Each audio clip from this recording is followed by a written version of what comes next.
भैया पवन सिंह के बवंडर आ गई बा, पूरा यूट्यूब पर धूम मचैले बा। लेकिन वीडियो शुरू करे से पहले सबसे पहले अपन देश के प्रधानमंत्री मोदी जी के हमनी के तरफ से बहुत बहुत जन्मदिन के बधाई। Happy birthday Modi ji. तो अब बात कर भैया पवन सिंह के तब पूरा यूट्यूब पर धूम मचैले बड़ा जगह गाना गइले बड़ा शायद ही केहू गा सकेला। हम धन्यवाद देम बीने बिहारी जी के कि पवन सिंह के फिर ओ लय आ फिर वही मतलब अंदाज में जौन पुरनका अंदाज में रहलन उलिया में। आ एगो और खुशखबरी बा जौन की वीडियो में हम देवे हला बानी, बीच बीच में कहीं बता दे, ठीक बा। यो खुशखबरी पवन सिंह से रिलेटेड बा। आ तू लो जौन डिमांड करत रहलो उहे खुशखबरी बा। तो सबसे पहले बात कर लिया भैया गाना के बारे में। तो गाना के बारे में रोड़ा का कहें? सबसे पहले जितना लोग देखता उतना लोग के बहुत बहुत धन्यवाद कि वह सब वीडियो देखता नहीं।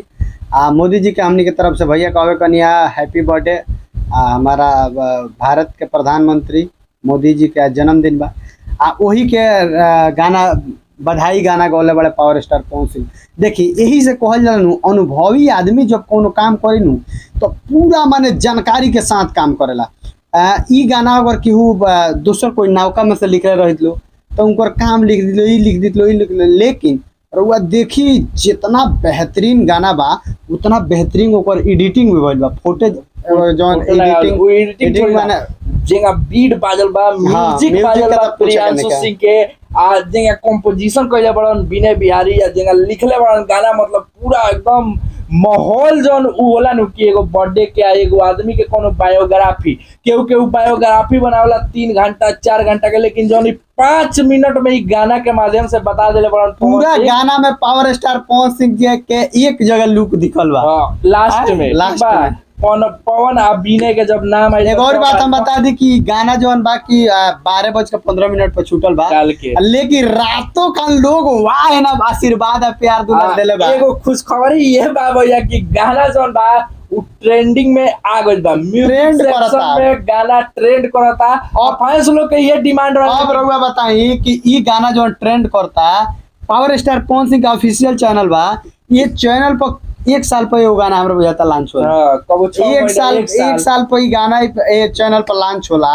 अब पावर स्टार पवन सिंह के ई चैनल जब ट्रेंडिंग में जाता तो यानी बहुत लोग आशीर्वाद मिल रहल बा सबके।